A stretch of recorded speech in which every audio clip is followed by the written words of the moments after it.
Assalamualaikum warahmatullahi wabarakatuh. Nama saya Padi Muhammad Iqsal Ziregar dari semester 2 non reguler.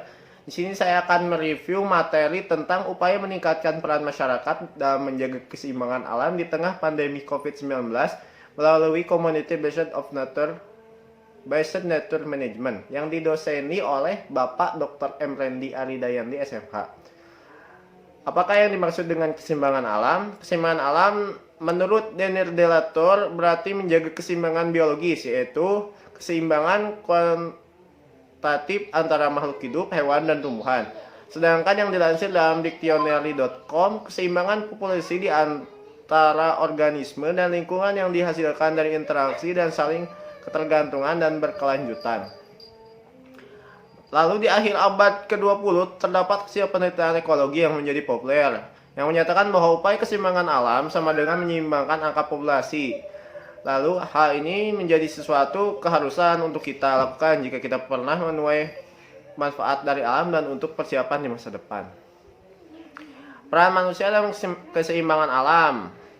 Namun hal yang mengejutkan disampaikan oleh Daniel Simberlock, Department of Ecology and Evolutionary Biology, University of Tennessee, yang menyatakan bahwa keseimbangan alam tidak ada dan mungkin tidak pernah ada.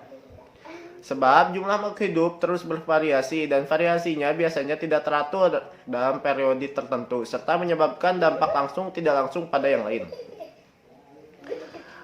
Menurut Adina M. E. Franco, School of Environmental Science, University of East Anglia, Norwich, tahun 2013 dalam jurnal Integrative and Comparative Biology volume 53, dampak manusia terhadap lingkungan alam telah mencapai tingkat yang belum pernah terjadi sebelumnya. Manusia hadir di semua benua, hampir semua ekosistem telah dimodifikasi oleh aktivitas manusia melalui hilangnya habitat dan fragmentasi, eksploitasi berlebihan, polusi, dan spesies invasif.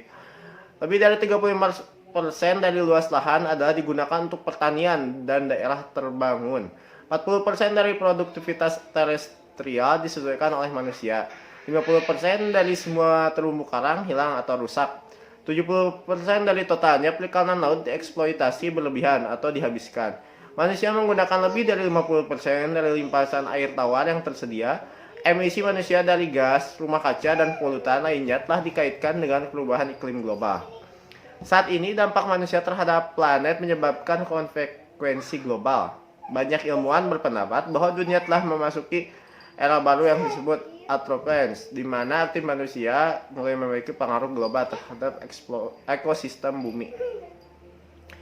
Peran masyarakat adat dalam keseimbangan alam ada dalam Undang-Undang Nomor 41 Tahun 1999 tentang Kehutanan.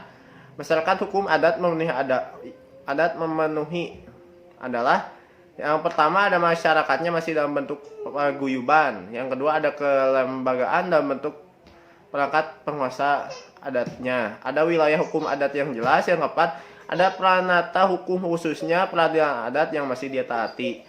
Dan yang kelima masih mengadakan pemungutan hasil hutan di wilayah hutan sekitarnya untuk kebutuhan hidup sehari-hari. Lalu ada religio magis yang termasuk dalam mentalit masyarakat adat hukum Holeman.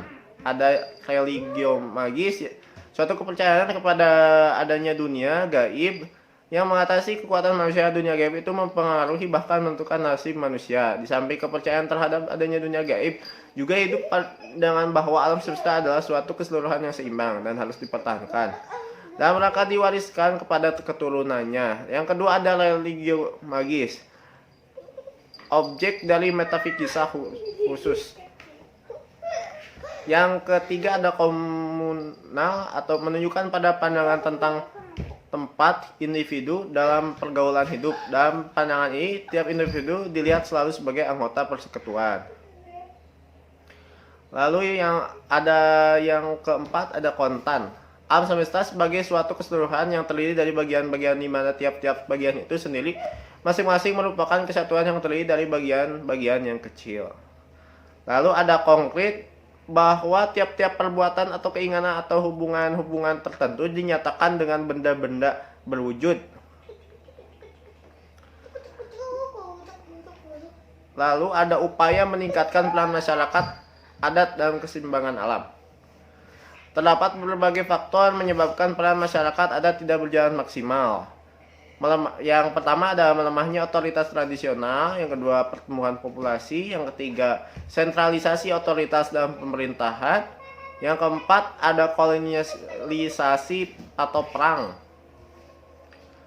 Community Based Nature Resource Management adalah proses di mana para landholder memperoleh akses dan menggunakan hanya atas sumber daya alam.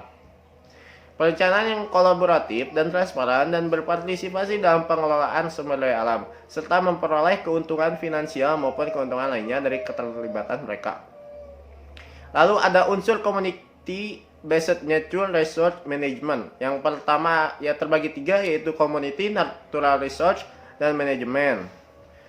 Community Based Nature Resource Management dapat dilakukan melalui kepemimpinan tradisional, yang kedua sistem kepercayaan, yang ketiga aturan budaya atau hukum adat, yang keempat orang yang memanage sumber daya, menjadikan kenaikan tingkat kesejahteraan dan juga peningkatan kesehatan masyarakat.